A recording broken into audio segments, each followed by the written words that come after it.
नमस्कार, जय श्री राम सब लोगों को। हाँ, तो हम लोग पिछले क्लास में पढ़ रहे थे यूवी विजिबल स्पेक्ट्रोस्कोपी, है ना। तो हम लोग का कुछ पॉइंट क्लियर था कि यूवी विजिबल स्पेक्ट्रोस्कोपी हमने क्या क्या पढ़ा था कि पहले हमने पढ़ा था निमोनिक के बारे में, ये कौन से निमोनिक्स हैं, है ना। कौन कौन से निमोनिक हैं एक बार रिवाइज करते हैं कि छत्तीसगढ़ में अपनी एक्स से मिलने गए कौन, यूवी मिलने गए और यूवी ने जाके बोला कि I am ready for marriage. तो ये तो बस ठीक है भाई, चलो शादी के लिए तो तैयार हो गया यूवी। तो अपन ने ये चीजें पढ़ ली, ठीक है। इसके बाद हमने क्या क्या पढ़ी कि इसका रेंज कितना होता है। तो मैंने बोला यूवी की अगर खाली बात करे जाए, अगर सिर्फ यूवी की बात होगी और सिर्फ थ्योरेटिकल की बात होगी, ठीक है, अगर थ्योरेटिकल की बात होगी तो यूवी की रेंज आएगी 200 to 400 नैनोमीटर। याद रखना ये बात, ठीक है। अगर थ्योरेटिकल में हम लोग विजिबल के बारे में बात करें, थ्योरेटिकल में हम लोग विजिबल के बारे में बात करें तो विजिबल का होगा 400 to 800 नैनोमीटर, ठीक। अगर हम लोग, ये मैं इसलिए बता रहा हूं क्योंकि अभी आज की क्लास में ये पॉइंट इंपॉर्टेंट है, ठीक है। तो आप लोग इसको ध्यान से सुनो, पिछले क्लास का है, इसको स्किप मत कर देना, ठीक है। अगर याद है तो स्किप कर सकते हो, कोई दिक्कत नहीं है। प्रैक्टिकल अगर हम लोग बात करें, प्रैक्टिकली अगर यूवी का हम लोग रेंज देखें तो वो आता है 180 to 380 नैनोमीटर, दैट्स इट, ठीक है। और अगर हम लोग विजिबल के बारे में बात करें, ठीक है, यही प्रैक्टिकल के बारे में, तो ये आएगा हमारा 380 to 780। कुछ करना नहीं है, इसमें से -20 कर देना, बस प्रैक्टिकल वैल्यू अलग होती है, ठीक है। हमने एक और वैल्यू पढ़ी थी, है ना, 180 to 190। 180 to 190 is vacuum field free region, it is vacuum field free region. I hope आपको याद होगा पिछला lecture vacuum field free region क्यों बोल रहे हैं हम लोग, है ना। इसके बाद फिर मैंने बताया था, इससे पहले जब हम क्लास स्टार्ट कर रहे थे तो एक डायग्राम बना हुआ था ना, तो मैंने बताया था 3 चीज होती है, इलेक्ट्रॉन होता है, प्रोटॉन होता है और न्यूट्रॉन होता है। तो प्रोटॉन और न्यूट्रॉन ऑब्वियसली न्यूक्लियस में रहते हैं, हमें पता ही है। इलेक्ट्रॉन बाहर टहल रहा होता है। मैंने कहा था कि जो यूवी होता है, तो यूवी हम लोग सरफेस स्टेरिलाइजेशन के लिए यूज करते हैं, है ना, कि अगर हम लोग को नॉर्मल स्टेरिलाइज करना है किसी चीज को, ठीक है, तो हम लोग यूवी करेंगे, हल्का फुल्का एकदम माइन्यूट सा सरफेस स्टेरिलाइजेशन। आपने देखा होगा कि अगर आप किसी मॉल वॉल में जाते हैं, है ना, या मतलब नॉर्मल सा अगर आप कुछ करना है तो हम लोग यूवी स्टेरिलाइज कर देते हैं। जैसे ये हम लोग के नॉर्मल कंपनीज या आपके मैन्युफैक्चरिंग प्लांट यहाँ पर होता है कि हम आदमी को नॉर्मल यूवी से उसको स्टेरिलाइज किया जाता है, और वो आदमी को नहीं, उनके पीपीई किट को, ठीक है। तो ये हुआ हमारा स्टेरिलाइजेशन के बारे में। तो मैंने बताया था कि जो यूवी रे है वो क्या है, वीक है। मैंने ये भी बताया था कि जो इलेक्ट्रॉन्स है वो भी वीक है। अब अगर 2 कमजोर लोग मिलेंगे तो कहेंगे चलो ठीक है, 2 कमजोर लोग मिलते हैं, एक स्ट्रॉन्ग जोड़ी बनाते हैं, जस्ट लाइक जय वीरू, ठीक है। तो कुछ ऐसा होगा। तो जब यूवी रेज इलेक्ट्रॉन पे गिरेंगी, इलेक्ट्रॉन पे नहीं गिरेंगी, जब यूवी रे किसी पार्टिकल पे गिरेंगी, ठीक है, अब हर एटम में इलेक्ट्रॉन प्रोटॉन न्यूट्रॉन तो होगा ही होगा, ठीक है। तो ऐसा देखा जाए कि मान लो ये कोई सरफेस है, मान लेते हैं ये कोई सरफेस है, इस सरफेस में इलेक्ट्रॉन ऐसे पड़े हुए हैं, ठीक है, अंदर। जब ये यूवी रेज है, जब ये यूवी रेज इस सरफेस पे गिरेगी तो इलेक्ट्रॉन क्या होंगे, इलेक्ट्रॉन अपने स्टेट चेंज करेंगे। क्या चेंज करेंगे, स्टेट चेंज करेंगे, ट्रांजिशन करेंगे। क्या करेंगे, ट्रांजिशन करेंगे। तो अब ट्रांजिशन हमें देखना है कि कौन कौन से होते हैं, ठीक है। तो ट्रांजिशन में पहले हम लोग बात कर लेते हैं। ट्रांजिशन से पहले एक और चीज के बारे में बात कर लूं, पहले मैं पूछ लूं कि हाँ सिग्मा और पाई इलेक्ट्रॉन के बारे में आपको पता है कि नहीं। ट्रांजिशन के बारे में बात करने से पहले हम लोग सिग्मा और पाई के बारे में थोड़ा बहुत जान लेते हैं कि सिग्मा इलेक्ट्रॉन कौन से होते हैं, पाई इलेक्ट्रॉन कौन से होते हैं। अगर मैं आपसे पूछूं, अभी आप ऑब्वियसली पढ़ रहे हो, तो मैं आपसे पूछता हूं और आप वीडियो को आगे मत बढ़ा देना कि हाँ चलो चलो आंसर देखने के लिए जान लेते हैं। खुद को अपने आप को क्वेश्चन करो। अगर मैंने ऐसा लिखा C ट्रिपल बॉन्ड C ऐसा, तो अब मैं आपसे क्वेश्चन पूछता हूँ इसमें कितने सिग्मा इलेक्ट्रॉन्स हैं और कितने पाई इलेक्ट्रॉन्स हैं। ये पहला क्वेश्चन, ठीक है। यही सेम क्वेश्चन मैं यहाँ पर पूछूंगा कि अगर ऐसा है तो इसमें कितने सिग्मा और कितने पाई होंगे। यहाँ पर आपको इन सबको पूरे को गिनना है, ठीक है। ये नहीं कि सिर्फ इनको गिना, इनको गिना, इनको नहीं गिना। तो इनको गिनो, इनको गिनो और इनको गिनो और बताओ, ठीक है। वैसे मैं अभी बता रहा हूँ आपको, लेकिन फिर भी just for a question 5 second video pause करो और एक बार खुद लिखो कि सिग्मा इलेक्ट्रॉन क्या होते हैं, पाई इलेक्ट्रॉन क्या होते हैं। बेसिक आपको शायद पता होगा, बट स्टिल आपको थोड़ा अच्छे से समझाने के लिए, क्योंकि अब आप लोग हैं तो मैं ऐसा नहीं पढ़ा रहा कि हाँ सब टॉपर ही बैठे हैं यहाँ पर, ठीक है, कुछ लोग बेसिक हैं जिनको नहीं आता है, नहीं पता है ना, हो सकता है ऐसा कुछ, उसमें कोई वो नहीं है कि हाँ अरे यार मुझे कम पता है, ऐसा कुछ नहीं है, ठीक है। कम पता है तो क्या हुआ, सीख लेंगे, सीखने में क्या कुछ जा रहा है क्या अपना, कुछ नहीं, सिर्फ वीडियो तो देखनी है ना। तो अगर हम लोग यहाँ पर देखें तो हमेशा याद रखना, कितने भी बॉन्ड हो, कितने भी बॉन्ड हो, बस आपको ये याद रखना है, कोई भी बॉन्ड हो एक सिग्मा तो होगा ही होगा। क्या होगा, एक सिग्मा इलेक्ट्रॉन तो होगा ही होगा। तो ये देखो, ये है sigma bond, single bond is a sigma bond. अब इसके बाद जो भी बचा वो क्या है, पाई। तो एक सिग्मा और 2 पाई, ठीक है, एक सिग्मा और 2 पाई। अब 2 पाई इलेक्ट्रॉन नहीं है, ठीक है, 2 पाई बॉन्ड है, 2 पाई क्या है, बॉन्ड है। जिससे एक बॉन्ड बनाने के लिए कितने इलेक्ट्रॉन की जरूरत पड़ती है, एक बॉन्ड मतलब ये बॉन्ड बनाना है मुझे सिर्फ, ठीक है, मान लो ये C और ये C है और ऐसा ऐसा ऐसा ऐसा ऐसा ऐसा। अब इस बॉन्ड को अगर मुझे बनाना है तो इसमें कितने इलेक्ट्रॉन लगेंगे, 2 इलेक्ट्रॉन, एक इस कार्बन का इलेक्ट्रॉन और एक इस कार्बन का इलेक्ट्रॉन। तो दो इलेक्ट्रॉन मिलेंगे तो एक बॉन्ड बनेगा, ठीक है। तो इसीलिए एक एक बनाना, तो ये होता है सिग्मा बॉन्ड, ठीक है, ये क्या होता है, सिग्मा बॉन्ड, ठीक है। और फिर यहां पर पाई अगर देखा जाए तो 1 2 3 4, तो यहां पर 2 पाई बॉन्ड है, 2 पाई बॉन्ड है, और या लिख सकते हो 4 पाई इलेक्ट्रॉन्स है। तो ध्यान देना है, ठीक है। अच्छा, और क्या क्या है नाइट्रोजन के पास, ये तो मैंने लिख दिया है ना। मैंने पिछले मतलब क्लास में आपसे क्वेश्चन पूछा था कि अगर नाइट्रोजन है तो नाइट्रोजन में कितने लोन पेयर ऑफ इलेक्ट्रॉन होंगे। मुझे आंसर्स भी आए और वेरी गुड, आंसर सही भी थे। तो नाइट्रोजन के पास यहाँ पर लोन पेयर है, लोन पेयर है, और यहाँ पर भी लोन पेयर है, ठीक है, सही बात की नहीं। तो अभी हम लोग देखेंगे लोन पेयर से क्या कुछ बन सकता है, बिल्कुल बन सकता है, देखते हैं हम लोग, ठीक है। जैसे मानते हैं ये बात, यहां तक तो बात क्लियर हो गई ना, सिग्मा और पाई का हल्का हल्का आपको समझ में आ गया होगा, फिर भी मैं एक बार फिर से समझा दूंगा, कोई बड़ी बात नहीं है, ठीक। मान लीजिए ये नाइट्रोजन है और ये नाइट्रोजन है, और यहाँ पर सिंगल बॉन्ड ये जुड़ा हुआ है, ठीक है, और इसके पास है लोन पेयर, इसके पास है लोन पेयर। अब ये लोन पेयर है, लोन पेयर ऑफ इलेक्ट्रॉन्स है, मतलब कि एक ये टोटल लोन पेयर है, मतलब 2 होंगे, ऑब्वियसली बात है, अगर लोन पेयर बोल रहे हैं तो 2 हैं, ठीक है, सिंगलेट की बात नहीं हो रही है। यहां पर लोन पेयर तो ये 2 है। तो अगर ये 2 बॉन्ड है, अभी इससे पहले ही मैंने आपको बताया कि अगर एक इलेक्ट्रॉन इसका और एक इलेक्ट्रॉन इसका मिलके एक बॉन्ड बना सकते हैं, बताया कि नहीं बताया, बताया, बिल्कुल बताया। तो यहां पर भी ऐसा कुछ हो सकता है ना, ये भी ऐसे जुड़ सकते हैं, है ना, जुड़ सकते हैं कि नहीं जुड़ सकते हैं, बिल्कुल जुड़ सकते हैं। अगर मैं ऑक्सीजन लिखूं और यहां पर H कहीं दूर है, ऑक्सीजन लिखूं और H कहीं पर दूर है, H के पास कितने बॉन्ड, कितने इलेक्ट्रॉन होते हैं, हाइड्रोजन के पास 1 इलेक्ट्रॉन होता है, ऑक्सीजन के पास 6 तो होते हैं, है ना, बाकी क्या होता है 2 कैसे लोन पेयर इलेक्ट्रॉन लिख सकते हैं हम लोग यहाँ पर ना, ऐसा। तो ऑक्सीजन हाइड्रोजन के साथ कैसे बॉन्ड बनाएगा, ऐसा बॉन्ड बनाएगा, बॉन्ड बना सकता है ना। तो यहां पर अगर जो बॉन्ड बनते हुए आप देख रहे हैं, ध्यान से सुनिएगा, यहां पर जो बॉन्ड बनते हुए आप देख रहे हैं ये है सिग्मा बॉन्ड, ठीक है, क्योंकि उससे पहले कोई बॉन्ड वहां पर था नहीं। यहां पर जब बॉन्ड बना हुआ बनते हुए देखेंगे आप नाइट्रोजन के ऊपर, तो ये ऑलरेडी एक बॉन्ड बना हुआ है, तो सिग्मा ये हो जाएगा, और जो बाकी 2 बनेंगे वो होंगे आपके पाई बॉन्ड, ठीक है। अच्छा, तो यहां पर देखिए lone pair of electron sigma bond भी बना रहा है, lone pair of electron sigma bond भी बना रहा है, lone pair of electron pi bond भी बना रहा है ना। तो लोन पेयर ऑफ इलेक्ट्रॉन दोनों चीजें बना सकता है, मतलब वो सिग्मा बॉन्ड भी बना सकता है, वो पाई बॉन्ड भी बना सकता है। ध्यान, इतना बात समझ में आया। अभी ये कनेक्ट नहीं हो रहा होगा, लेकिन आगे जाके बहुत सही कनेक्ट होगा, आपको ज्यादा समझ में आएगा ये चीजें कि मैं ये यहाँ पर ये बात क्यों कर रहा हूँ, यहाँ पर मैं आपको ये सिग्मा बॉन्ड और पाई बॉन्ड के बारे में क्यों समझा रहा हूँ। हम लोग यहाँ पर थे ना, अब इसके आगे बढ़ते हैं। तो जब इलेक्ट्रॉन पे ये यूवी रेस गिरती है तो इलेक्ट्रॉन क्या करता है, अब जितने भी लोन पेयर ऑफ इलेक्ट्रॉन पढ़ा हमने, सिग्मा पढ़ा, पाई पढ़ा, वहां हर जगह हमने इलेक्ट्रॉन की बात की कि नहीं की, बिल्कुल हमने वहां पर इलेक्ट्रॉन की बात की।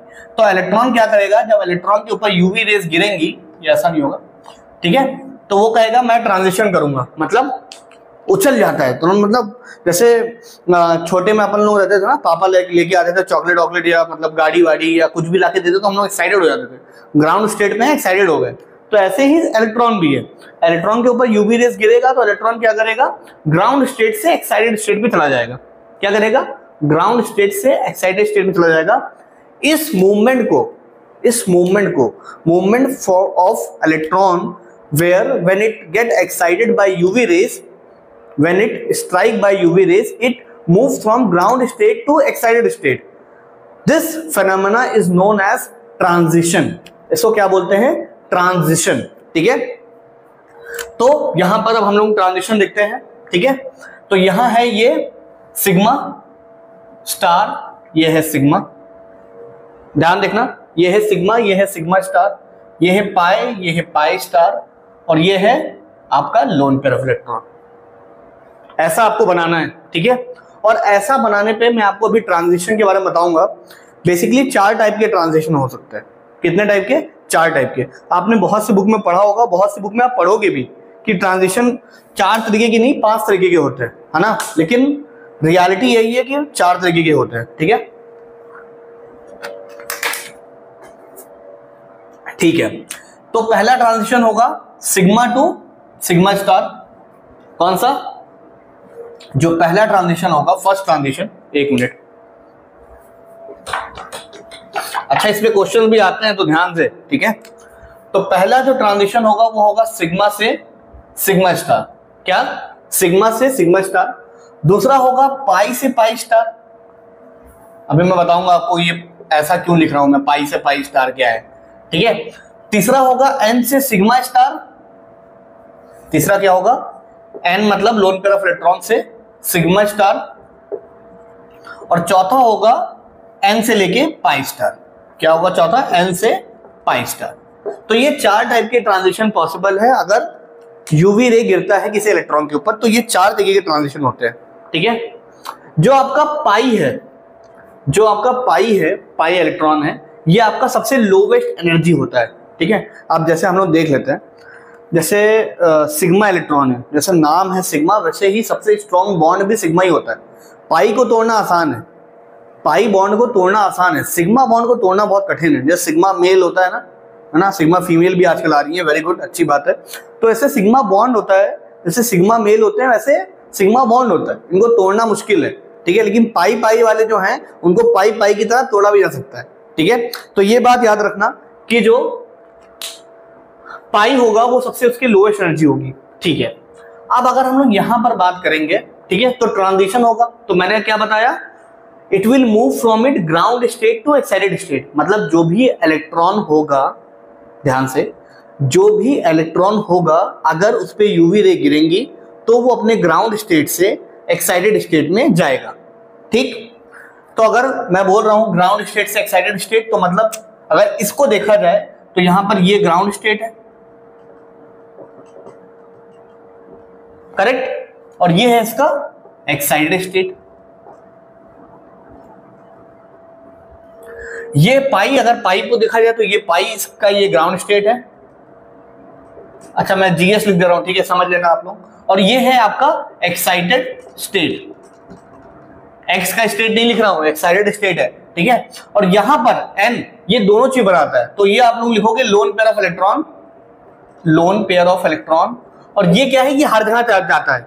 ठीक है, नॉन बॉन्डिंग इलेक्ट्रॉन कहते हैं इनको। ठीक है, लोन पेयर ऑफ इलेक्ट्रॉन या नॉन बॉन्डिंग इलेक्ट्रॉन, किसी के साथ भी कुछ भी कर सकते हैं। ठीक है, लोन पेयर ऑफ इलेक्ट्रॉन, या यहां पर लिख ले हम लोग यहां पर non bonding electron, non bonding electrons. ठीक, तो यहां तक ये बात आपको क्लियर हो गई। चलो ठीक है, अगर कुछ गिरता है तो ऐसे 4 टाइप के ट्रांजिशन होते हैं। ठीक है, अब हमें कैसे पता चलेगा कि किसमें कौन कौन सा ट्रांजिशन हो रहा है, ध्यान से। ठीक है, ये बहुत ही कॉम्प्लिकेटेड है, मैं समझ रहा हूं, लेकिन अगर आप थोड़ा सा ध्यान लगाओगे तो बहुत आसान है। ठीक है, हम ये 4 देख रहे हैं, 4 टाइप के ट्रांजिशन, है ना, ये 4 टाइप के ट्रांजिशन देख रहे हैं। अगर मैंने आपको कोई क्वेश्चन दे दिया तो मैंने आपसे पूछा इसमें कौन से टाइप का ट्रांजिशन हो रहा है, बताना मुश्किल है ना, तो उसके लिए एक ट्रिक है, ट्रिक नहीं है, बेसिकली वही होता है जिससे हम लोग पता लगाते हैं। ठीक है, चलिए देखते हैं, पहले इसको रफ करते हैं। ठीक है,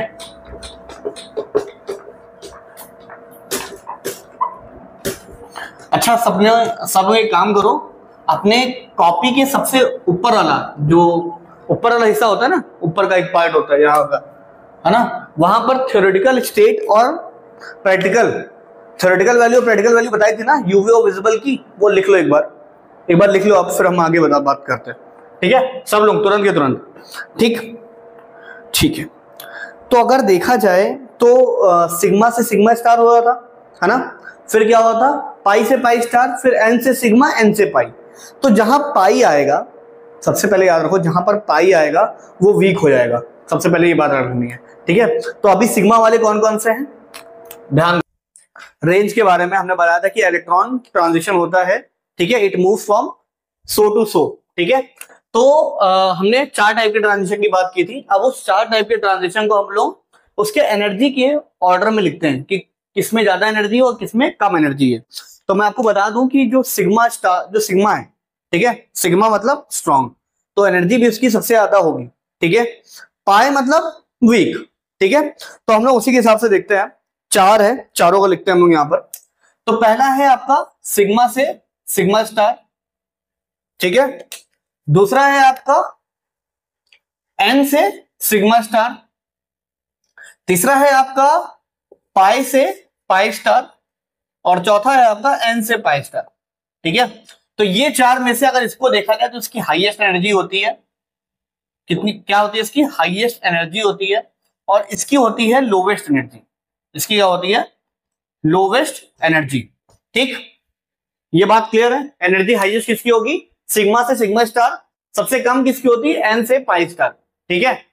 ये हो गया यहां तक। अगर मैं एनर्जी की बात करूं, अगर मैं एनर्जी की बात करूं, मैंने बोला कि एनर्जी हाई इसकी है और लो इसकी है, तो एनर्जी से और क्या क्या हमने पढ़ा था, हमने 2 फॉर्मूला पढ़े थे, याद है आपको पहली क्लास में, E is directly proportional to h mu और E is inversely proportional to h c upon lambda. मतलब लैम्डा बोले तो वेवलेंथ, तो वेवलेंथ का एनर्जी के साथ इनवर्सली प्रोपोर्शनल है। मतलब एनर्जी अगर हाईएस्ट है यहां पर, तो यहीं पर वेवलेंथ जो होगा वो सबसे कम होगा, और अगर एनर्जी लो यहां पर है तो यहां पर जो वेवलेंथ होगा वो सबसे ज्यादा होगा, करेक्ट।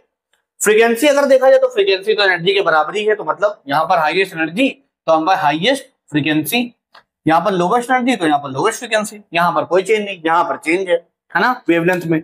अब हम लोग देखेंगे कि कितना चेंज है, वैल्यूज हम लोग देख लेते हैं, ठीक है। तो सिग्मा से सिग्मा स्टार जो है, 1 मिनट, इनकी वैल्यूज लिख देते हैं, ठीक है। जो सिग्मा से सिग्मा स्टार है उसकी वैल्यू अगर हम लोग वेवलेंथ की लिखें तो वो होता है 150 नैनोमीटर।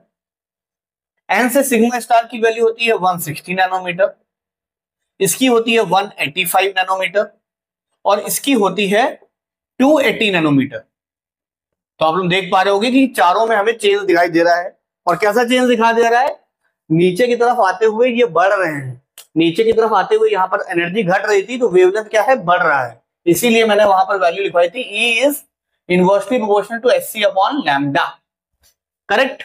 यहां तक बात क्लियर है, यहां तक बात क्लियर होगी आपको। अच्छा, अब मैंने ये वैल्यूज लिख दिया, अब मैं आपको बोलता हूं कि आप थ्योरेटिकल रेंज और प्रैक्टिकल रेंज एक बार लिखो, इसके बाद एक छोटा सा कॉलम बनाओ और प्रैक्टिकल रेंज और थ्योरेटिकल रेंज लिखो, सिर्फ यूवी का लिखना है। तो अगर मैं प्रैक्टिकल रेंज शॉर्ट फॉर्म मैंने लिख दिया पीआर, लेकिन आप प्रैक्टिकल रेंज लिखोगे, पीआर लिखा हमने, ठीक है। तो प्रैक्टिकल रेंज जो होगा वो होगा 180 से 380 नैनोमीटर, करेक्ट। अगर हम थ्योरेटिकल रेंज देखें तो वो आता है हमारा 200 से 400 नैनोमीटर, करेक्ट। अगर हम इन 4 को देखें तो इन 4 में से 185 नैनोमीटर जो है, 185 नैनोमीटर यहां पर भी आ रहा है, नहीं आ रहा है, तो यहां पर तो नहीं आ रहा है ना, यहां पर आ रहा है कि नहीं आ रहा है, यहां पर तो आएगा ना, तो यहां पर आ रहा है अपने को। और ये वाला 280 नैनोमीटर यहां पर आ रहा है और यहां पर भी आ रहा है। तो अगर हम लोग देखा जाए तो पाई से पाई स्टार ट्रांजिशन, क्या चीज, पाई से पाई स्टार ट्रांजिशन आपके थ्योरेटिकल रेंज में पॉसिबल है, क्या चीज, पाई से पाई स्टार ट्रांजिशन आपके थ्योरेटिकल रेंज में पॉसिबल है, बट जो आपका प्रैक्टिकल रेंज है उसमें सिर्फ एन से पाई स्टार पॉसिबल है, ठीक है। अभी हम लोग इसको एक एग्जांपल से समझते हैं, ज्यादा समझ में आएगा, ठीक है। चलिए एक एग्जांपल लिखते हैं, आप पहले ये नोट कर लीजिए, फिर हम लोग एग्जांपल पे आते हैं, ठीक, लिख लिया होगा आपने, चलिए रफ करते हैं। प्लीज जितने भी आप लोग हैं, अगर आपका भी दोस्त किसी फार्मेसी कॉलेज में है तो उसको भी ये शेयर करो, क्या पता उसका भी भला हो जाए, है ना, और मेरा भी भला तो होगा ही होगा। ठीक है, जब सबका भला हो रहा है तो भगवान मेरा भी भला करे। चलिए, तो अब हम लोग देखते हैं कि एग्जाम्पल CH3 CH2OH। पिछले क्लास में हमने बात की थी ना, हमने बताया था कि लोन पेयर ऑफ इलेक्ट्रॉन के बारे में बात की थी, तो मैंने बोला था कि लोन पेयर ऑफ इलेक्ट्रॉन बताना, लोगों ने बताया भी, सही भी बताया। तो ऑक्सीजन में हमारे पास 2 लोन पेयर ऑफ इलेक्ट्रॉन। यहां पर और कौन कौन से बॉन्ड दिख रहे हैं, कौन कौन से बॉन्ड दिख रहे हैं हमें? सिग्मा दिख रहा है, सिग्मा दिख रहा है, आप लोग यहां पर लिखो, सिग्मा बॉन्ड दिख रहा है कि नहीं दिख रहा है? दिख रहा है, सिग्मा बॉन्ड दिख रहा है मुझे। कहां दिख रहा है आप लोग देखो, सिग्मा बॉन्ड दिख रहा है, लोन पेयर दिख रहा है, दिख रहा है। यहां पर कौन कौन से ट्रांजिशन हो सकते हैं, यहां पे कौन कौन से ट्रांजिशन हो सकते हैं? अगर देखा जाए तो सिग्मा है तो सिग्मा से सिग्मा स्टार होगा, होगा कि नहीं होगा? लोन पेयर है तो एन से सिग्मा स्टार, 2 ही ट्रांजिशन पॉसिबल है ना, देखा जाए तो 2 ही ट्रांजिशन पॉसिबल है ना, और कुछ हो सकता है? एन टू एन नहीं होता, जहां तक बता देता हूं, एन टू एन नहीं होता, 2 ही होते हैं, सिग्मा से सिग्मा, एन से सिग्मा। तो यहां पर अगर आपको क्वेश्चन आएगा और आपको क्वेश्चन पूछा भी जाएगा कि पॉसिबल ट्रांजेक्शन कौन कौन से हो सकते हैं, तो उसमें आपको ऐसा लिखना है। ठीक है, अभी एक और क्वेश्चन मैं आपको देता हूं, एक और क्वेश्चन देता हूं, जहां पर एक हेट्रोसाइक्लिक रिंग है, ठीक, नाइट्रोजन है, ये यहां जोड़ देता हूं, ये यहां जोड़ देता हूं, ये यहां जोड़ देता हूं, आई थिंक हो गया होगा। ठीक है, और यहां पर मैं जोड़ देता हूं H। ठीक है, नाइट्रोजन है, नाइट्रोजन के पास एक लोन पेयर होगा ही होगा, सही बात कि नहीं? सही बात है। अगर यहां पर मैं ट्रांजिशन देखूं तो यहां पर पाई भी आ जाएगा गेम में, तो यहां पर चारों टाइप के ट्रांजिशन शो होंगे, है ना, मतलब सिग्मा से सिग्मा, एन से सिग्मा, एन से पाई और पाई से पाई, पाई से पाई और एन से पाई, ये 4 टाइप के ट्रांजिशन शो होंगे। मैंने इससे पहले बात की थी ना कि जो वेवलेंथ होंगे, जिसमें क्या कहते हैं आपका एन से पाई, पाई स्टार और पाई से पाई स्टार कहां कहां पर पॉसिबल हो सकता है, तो ये पॉइंट आप लोग लिख लो। अगर थ्योरेटिकल रेंज कंसिडर किया जाए, ठीक है, इंग्लिश में लिख लो भाई, if theoretical range is considered, if theoretical range is considered, क्या होता है थ्योरेटिकल रेंज? 200 to 400। ठीक है, अगर थ्योरेटिकल रेंज कंसिडर किया जाए तो सबसे कौन सा ट्रांजिशन पॉसिबल होगा? एन से pi star transition is possible. तो लिखो, if theoretical range is considered, if theoretical range is considered, n to pi star transition is possible. दूसरा पॉइंट लिखो, if practical range is considered, तो practical range कितना था हमारा? 180 से लेके 380, है ना। अगर प्रैक्टिकल रेंज देखा जाए तो उसमें हमारा पाई से पाई स्टार ट्रांजिशन भी पॉसिबल है। ठीक है, इफ प्रैक्टिकल रेंज देखा जाए तो लिखो, if practical range is considered, then pi to pi star transition is also possible, then pi to pi star transition is also possible। तो pi to pi star transition क्या value थी यहां पर nanometre की? 185 थी ना, 185 नैनोमीटर, है ना। और जो हमारा प्रैक्टिकल रेंज है वो भी तो 180 से स्टार्ट होता है, तो 180 से लेके 380, 180 से लेके 380, तो 180, 181, 182, 183, 184, 185, 185, तो आ रहा है ना, इस रेंज के बीच में आ रहा है ना, तो इसीलिए ये रेंज पॉसिबल है इसमें। ठीक है, अगर हम लोग जो हमारा दूसरा है 200 से 400, तो 200 से 400 में तो 185 बहुत पीछे रह गया, 185 थोड़ी ना है यहाँ पर, 185 तो इधर होगा ना, तो वो आएगा नहीं, तो इसीलिए थ्योरेटिकल रेंज में पॉसिबल नहीं है। क्या नहीं है possible? Pi to pi star transition. But अगर प्रैक्टिकली देखा जाए तो ये ट्रांजिशन पॉसिबल होता है। ठीक, यहां तक बात खत्म। अब हम लोग पढ़ेंगे एक लॉ के बारे में, वो हम लोग पढ़ेंगे अगले लेक्चर में, या मैं लेक्चर रिकॉर्ड करता हूँ उसको अगले उसमें रखता हूँ ताकि लेक्चर छोटा रहे। क्या करें, इसी में कर दें क्या?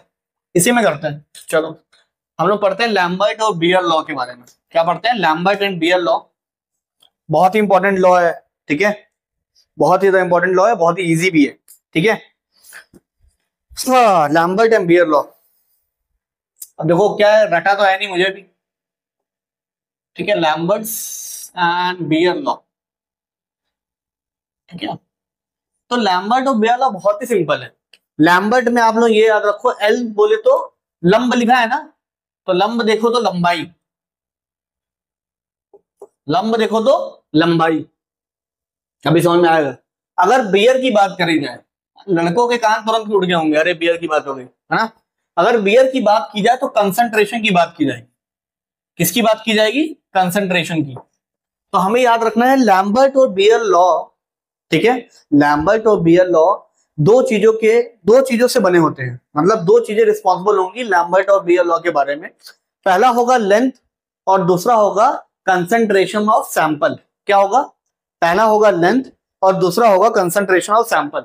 अब लैम्बर्ट और बियर लॉ लिखे हो तो इसको एक बीच में डिवीजन दे दो, इसके बारे में जो लिखना है वो मैं लिख देता हूं, फिर इसके बाद हम लोग वीडियो रिज्यूम करते हैं, ठीक है। ठीक है, तो ये आपको दिख रहा होगा, है ना। यहां पर लेंथ और कंसंट्रेशन की बात हो रही है, तो मैंने लिखा length is an important factor in UV spectroscopy that affect intensity of UV light. तो लेंथ जो है वो इनवर्सली प्रोपोर्शनल है इंटेंसिटी ऑफ यूवी लाइट के, तो इसीलिए यहां पर ऐसा बोला गया। अभी मैं बताता हूं, समझाऊंगा इसको। सो लेंथ ऑफ कवच should be less than 1 centimetre. आप लोग इसको एक बार नोट कर लो तो आगे समझाना आसान होगा। फिर कंसंट्रेशन की बात आई तो बोला गया less concentration of sample was recommended by Beer, ठीक है। That is the sample concentration should be, कितना सैंपल का कंसंट्रेशन होना चाहिए? 1 mg इन 1000 ml। 1 mg को 1000 माइक्रोग्राम भी बोलते हैं, है ना। जैसे 1 किलोग्राम को 1000 ग्राम बोलते हैं, ऐसे ही 1 mg को 1000 माइक्रोग्राम बोलते हैं। 1000 माइक्रोग्राम इन 1000 ml या 1 माइक्रोग्राम इन 1 ml, इतना कंसंट्रेशन ऑफ सैंपल हो सकता है।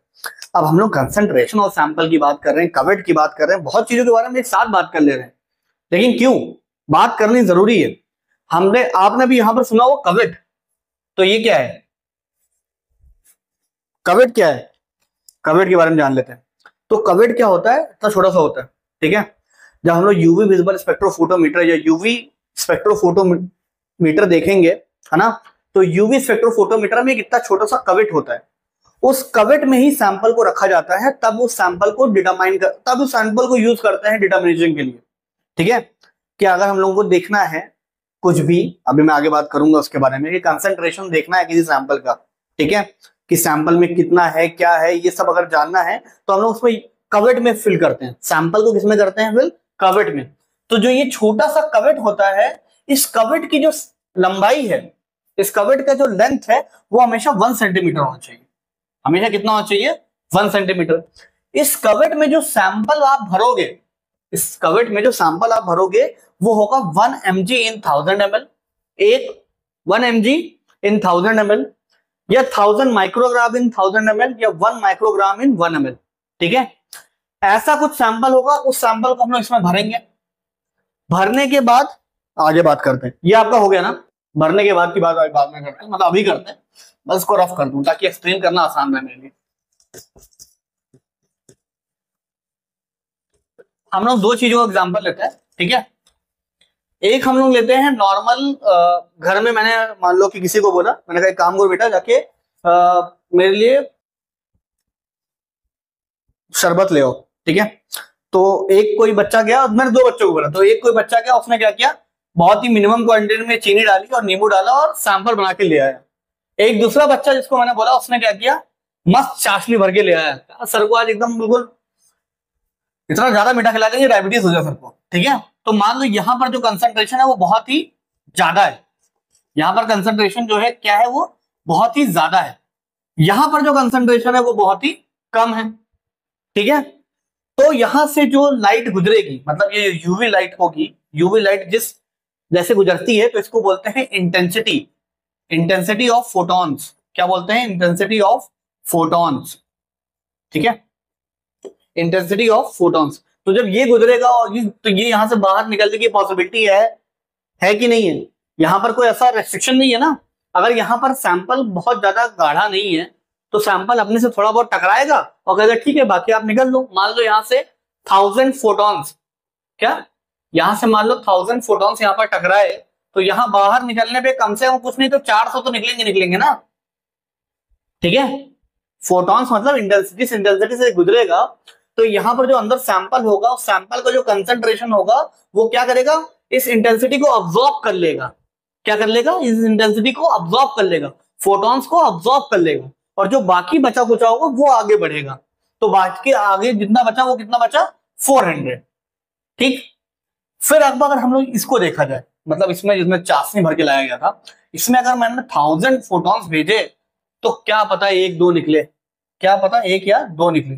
तो इसीलिए हम लोग हमेशा कंसंट्रेशन ऑफ सैंपल मिनिमम रखते हैं, कंसंट्रेशन ऑफ सैंपल में बढ़ा नहीं सकते, ठीक है। क्यों? कंसंट्रेशन ऑफ सैंपल बढ़ा देंगे हम लोग बहुत ज्यादा तो एब्जॉर्बेंस ज्यादा हो जाएगी, तो हमें जो बाहर जो मिलेगा उसी से हम लोग कैलकुलेट करते हैं। अगर हमें बाहर कुछ ना मिला, मान लो एक दो के बजाय 0 मिला, तो हम कैसे पता लगाएंगे कि भाई हमने कितना भेजा और कितना मिला हमें।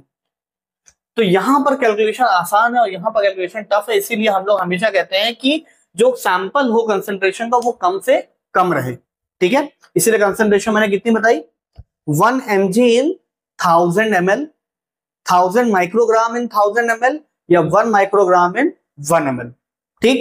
इतनी बात डन हुई। चलो कि हमने कंसंट्रेशन सैंपल की बात की, बट हमने लेंथ के बारे में तो बात ही नहीं की, तो लेंथ के बारे में भी थोड़ा बहुत बात कर लेते हैं। 10 मिनट लेंथ के बारे में बात करते हैं। तो अगर ये लेंथ मान लो ये 1 सेंटीमीटर मैंने बोला था ना, अगर मान लो 1 सेंटीमीटर के बजाय मैंने लेंथ इतनी लंबी कर दी, ठीक है, मैंने इतनी लंबी कर दी और मैंने अपना फोटॉन्स भेजा, मैंने कहा एक काम करो जाओ घूम के आओ, घूम के आया वो, अरे रास्ते में रह गया, वो यहां बाहर कुछ निकला ही नहीं अपने पास। तो इतने लंबे लेंथ का ये डिसएडवांटेज है कि एब्जॉर्बेंस बहुत ज्यादा हो जाएगा और जो हमें बाहर मिलने वाला चीज है वो मिलेगा नहीं। और बाहर मिलने वाला क्या चीज है वो भी देख लेते हैं, ठीक है। तो IO और IT इसको बोलते हैं। तो IO is intensity of incident light, IO is intensity of incident light और IT transmitted intensity of transmitted light, ठीक है, कितना ऑब्जॉर्ब हुआ कितना बाहर निकल गया, ठीक है। तो इसके बीच में जो डिफरेंस आएगा वो तो बहुत ही कम होगा, अगर इतना बड़ा लेंथ था, या तो कुछ भी नहीं होगा, तो ये हम लोग नहीं कर सकते। इसीलिए जो कंसंट्रेशन होता है उसको हम लोग आपको बता ही दिया, लेंथ कितना होगा, not more than 1 centimetre, 1 centimetre से अधिक बड़ा कवेट होता ही नहीं है, कवेट बोलते हैं, CUVETTE कवेट, ठीक है। ये पॉइंट हो गया। अब हम लोग पढ़ते हैं लैम्बर्ट और बेयर लॉ के फॉर्मूला के बारे में, ठीक है। चलो फॉर्मूला में अगर हम लोग हर बार एब्जॉर्बेंस की बात कर रहे हैं, है ना, और मैंने बताया एब्जॉर्बेंस की बात कर रहे हैं हम 3 चीज के बारे में बात की, एक हमने लेंथ के बारे में बात की, है ना, एक हमने एब्जॉर्बेंस के बारे में बात की और एक हमने कंसंट्रेशन के बारे में बात की। तो बस इन्हीं 3 के बीच में रिलेशन होगा। क्या होगा relation? A is directly proportional to L into C. What is A? A is absorbance. What is L? It is length. And what is C? It is concentration. ठीक है। तो अगर ये जो ये प्रोपोर्शनैलिटी है इसको हटा दिया जाए तो A is equal to, इसको बोलते हैं एब्जॉर्प्टिविटी। क्या बोलते हैं? एब्जॉर्प्टिविटी, ठीक है, इंटू L इंटू C, ठीक है। अब हमेशा क्वेश्चन कहां से आएगा? यहां से, कि एब्जॉर्प्टिविटी अगर है तो इसका यूनिट बताओ क्या होगा।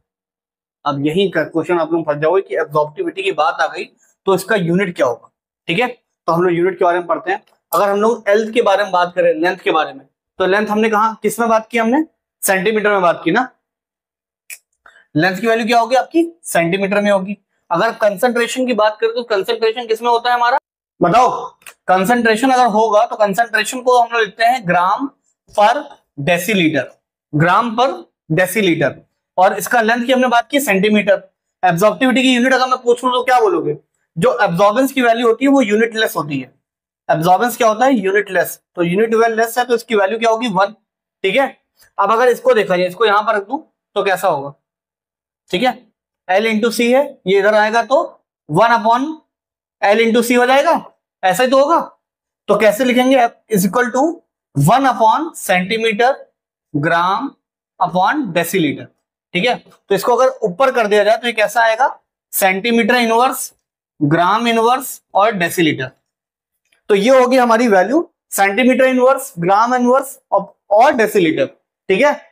अगर इसको और मतलब जैसा आपको समझ में आया वैसा लिखा, डेसीलीटर अपॉन ग्राम सेंटीमीटर, ऐसा कुछ होगा यूनिट क्या? एब्जॉर्प्टिविटी का। तो ये हो गया हमारा लैम्बर्ट और बियर लॉ के बारे में कि इसकी यूनिट क्या होगी, इसके बारे में क्या क्या होगा, ठीक है। लैम्बर्ट और बियर लॉ में इतना इंपॉर्टेंट है जीपैट पॉइंट ऑफ व्यू से, ठीक है। इतने में आपको समझ में आ गया होगा लैम्बर्ट और बेयर लॉ बोलता क्या है। लैम्बर्ट और बेयर लॉ सिंपली ये बोलता है कि अगर कोई इंटेंसिटी ऑफ फोटॉन्स आ रहा है, ठीक है, ढेर सारे फोटॉन्स आ रहे हैं और मैं हूं क्या कवेट, तो मेरे से अगर कुछ पास होकर गुजरेगा, ठीक है, तो यहां से आएगा आईओ, मतलब इंटेंसिटी ऑफ इंसिडेंट लाइट, यहां से जाएगा इंटेंसिटी ऑफ रिफ्लेक्टेड लाइट, जो अब्सॉर्ब होगा उसको बोलेंगे एब्जॉर्बेंस। एब्जॉर्बेंस किसकी प्रोपोर्शनलिटी है, एल इंटू सी की, मतलब लेंथ और कंसेंट्रेशन की। अगर एब्जॉर्बेंस को जब प्रोपोर्शनलिटी वो हटा देते हैं तो बचता क्या है, A is equal to absorptivity L into C. हमेशा यूनिट आपको पूछा जाएगा एब्जॉर्प्टिविटी की। एब्जॉर्प्टिविटी की यूनिट आप कैलकुलेट भी कर सकते हो, रट भी सकते हो, ठीक है। कैलकुलेट करने की बात आएगी तो आपके बारे में आएगा लेंथ। लेंथ में की वैल्यू क्या है, सेंटीमीटर, सेंटीमीटर, और कंसंट्रेशन की वैल्यू क्या है, ग्राम पर डेसीलीटर। सिंपल है, इतना ही होता है लैम्बर्ट और बेयर लॉ, ठीक। I hope it is clear. Absorptivity की यूनिट, एब्जॉर्प्टिविटी की यूनिट बहुत इंपॉर्टेंट है। एब्जॉर्प्टिविटी की यूनिट है ना, A is equal to absorptivity into L into C. जो ए एब्जॉर्बेंस है वो यूनिटलेस होगा, absorptivity into L into C, इधर फेंकोगे तो 1 अपॉन एल इंटू सी हो जाएगा। लेंथ की वैल्यू क्या आएगी, सेंटीमीटर, और जो आपका सी होगा वो होगा ग्राम पर डेसीलीटर, ठीक है। अगर 1 को हटाया जाए या अगर नॉर्मल में इसको लिखा जाए तो वो वैल्यू कैसे लिखेंगे हम लोग, ग्राम इनवर्स सेंटीमीटर इनवर्स डेसीलीटर, या सेंटीमीटर इनवर्स ग्राम इनवर्स और डेसीलीटर। सिंपल। तो आपका हो गया यूनिट ऑफ एब्जॉर्प्टिविटी और होगा आपका लैम्बर्ट और बेयर लॉ, ठीक। चलिए मिलते हैं हम लोग अगली क्लास में, तब तक के जुड़े रहिए, सब्सक्राइब कीजिए और प्लीज शेयर कीजिए, ठीक है। प्लीज आप लोग शेयर करो, ज्यादा से ज्यादा शेयर करो ताकि चैनल जल्दी ग्रो हो पाए, ठीक है, मेरी भी मेहनत काम आए। थैंक यू, धन्यवाद, जय श्री राम।